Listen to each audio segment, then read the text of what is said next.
Hello મિત્રો, progress કિચનમાં આપનું સ્વાગત છે। તો આજે આપણે બનાવીશું મેંગો કસ્ટર્ડ।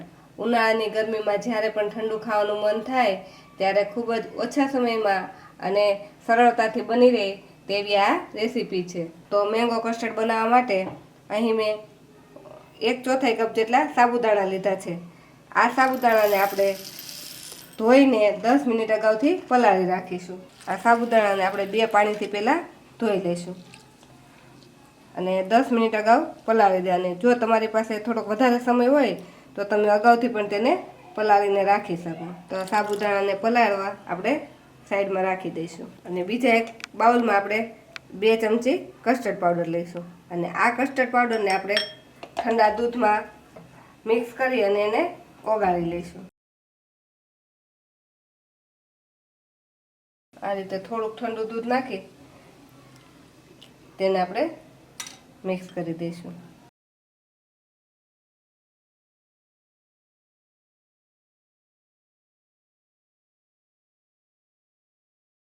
આ બંને વસ્તુને આપણે થોડીક વાર માટે સાઈડમાં રહેવા દઈશું। કસ્ટર્ડ બનાવવા માટે આપણે એક જાડા તળિયાવાળી પેન લઈ લઈશું અને તેમાં 500 ml દૂધ નાખી દઈશું। આ જે સાબુદાણા અને કસ્ટર્ડનું માપ બતાવેલું છે તે 500 ml દૂધનું છે। હવે આ દૂધને આપણે મીડિયમ ગેસ પર ગરમ થવા દઈશું। તો આપણું દૂધ ગરમ થાય છે તેને આપણે વચ્ચે વચ્ચે ચલાવતા રહીશું અને ત્યાં આપણે આ જે 2 કેરી લીધી છે તેના પણ આપણે પીસ કરી લઈશું। અહીં મેં કેસર કેરી લીધી છે। તમારી પાસે કોઈ પણ કેરી હોય તે તમે આમાં વાપરી શકો, પણ જે ટેસ્ટમાં એકદમ મીઠી હોય તેવી કેરી આપણે પસંદ કરવાની।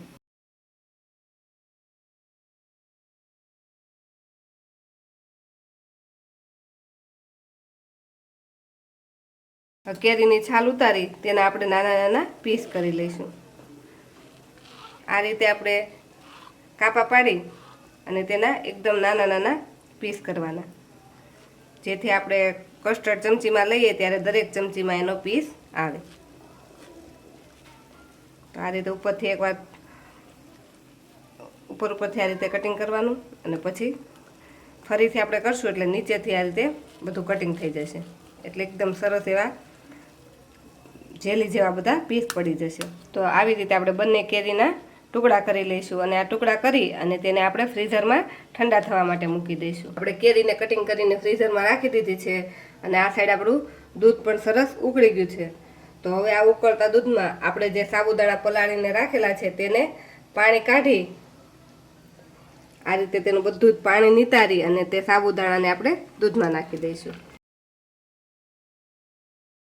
સાબુદાણા નાખ્યા પછી આપણે 5 મિનિટ આ રીતે હલાવતા આપણા બધા જ સાબુદાણા ઉપર આવી ગયા છે અને તે એકદમ ટ્રાન્સપરન્ટ થઈ ગયા છે અને આ રીતે દબાવીએ તો એકદમ એ તરત જ દબાઈ જાય છે।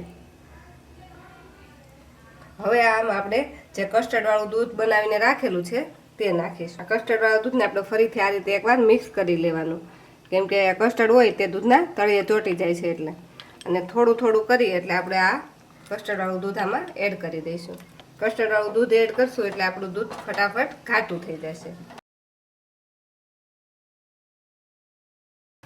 ધીમે ધીમે થોડું થોડું કરીને બધું જ દૂધ આમાં આપણે નાખી દેવાનું। તો કસ્ટર્ડ નાખ્યા પછી આપણે સતત આને આ રીતે હલાવતા રહેવાનું। જો હલાવશું નહીં તો એ પેનના તળિયે ચોંટી જશે, એટલે આ રીતે એને પછી એક જ દિશામાં આ રીતે હલાવતા રહેવાનું। હવે આપણે આમાં ખાંડ નાખીશું। મેં 1/4 કપ જેટલી ખાંડ લીધી છે। તો ખાંડ આપણે આપણી કેરી કેટલી મીઠી છે તે પ્રમાણે વધારે ઓછી કરી શકીએ અને ખાંડ નાખી આપણે એને ફરીથી હલાવશું। ખાંડ નાખશું એટલે પાછું થોડીક વાર માટે આ પતલું થશે અને ખાંડ બરાબર ઓગળી જાય ત્યાં સુધી ફરીથી આપણે એને હલાવશું। ખાંડ નાખ્યા પછી આપણે 5 મિનિટ માટે હલાવતા તે આવું એકદમ ઠીક થઈ ગયું છે અને ખાંડ બરાબર ઓગળી ગઈ છે। તો હવે આપણે આને ગેસને બંધ કરી દઈશું અને આને ઠંડુ થવા દઈશું। જો આને ફટાફટ ઠંડુ કરવું હોય તો આપણે એક વાસણમાં નીચે બરફ રાખી તેના પર રાખીને આપણે એને સતત હલાવતા રહેવાનું, તો ફટાફટ ઠંડુ થઈ જાય। તો હવે આ કસ્ટર્ડને આપણે ઠંડુ કરવા માટે એક વાસણમાં લઈ લઈશું અને ઠંડુ થાય રૂમ ટેમ્પરેચર પર આવે પછી તેને પણ આપણે ફ્રીઝરમાં રાખી દઈશું।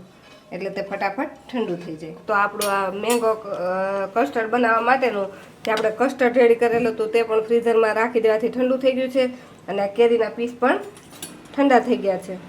તો હવે આને એકવાર આપણે આ રીતે હલાવી લઈશું. તો હલાવશું એટલે એકદમ ક્રીમી અને એકદમ ઘાટું થઈ ગયું છે અને બધા જ સાબુદાણા એકદમ. હવે આમાં આપણે થોડાક ડ્રાયફ્રૂટનો ભૂકો નાખી દઈશું. આ કાજુ બદામ અને પિસ્તાનો મેં આ રીતે ભૂકો કરેલું છે તે નાખી દઈશું. તેની સાથે આપણે જે કેરીના ટુકડા કરીને રાખેલા છે તે નાખીશું. આપણે આમાંથી અડધા ટુકડા આપણે આમાં મિક્સ કરી દઈશું. આપણે ફ્રીઝરમાં રાખ્યા હોય ટુકડા એટલે એકદમ એ બરફ જેવા થઈ ગયા હોય છે. એટલે આમાં મિક્સ કરશું એટલે પાછા એ છૂટા પડી જશે. આ મેંગો કસ્ટર્ડ ગરમીમાં એકદમ ઠંડો ઠંડો ખાવાની ખૂબ જ મજા આવે છે. તો આ રીતે આપણો એકદમ ઠંડો ઠંડો એવો ફ્રૂટ કસ્ટર્ડ બનીને રેડી થઈ ગયો છે. તો આપણા બનેલા મેંગો કસ્ટર્ડને હવે આપણે સર્વ કરી લઈશું. તો ગરમીની સિઝનમાં આ મેંગો કસ્ટર્ડ એકવાર બનાવીને ખાશો તો તમે વારંવાર બનાવશો. જો તમને અમારી આજની મેંગો કસ્ટર્ડની રેસીપી ગમી હોય તો અમારા વિડીયોને લાઇક કરો અને પ્રોગ્રેસ કિચન ચેનલને સબસ્ક્રાઈબ કરો.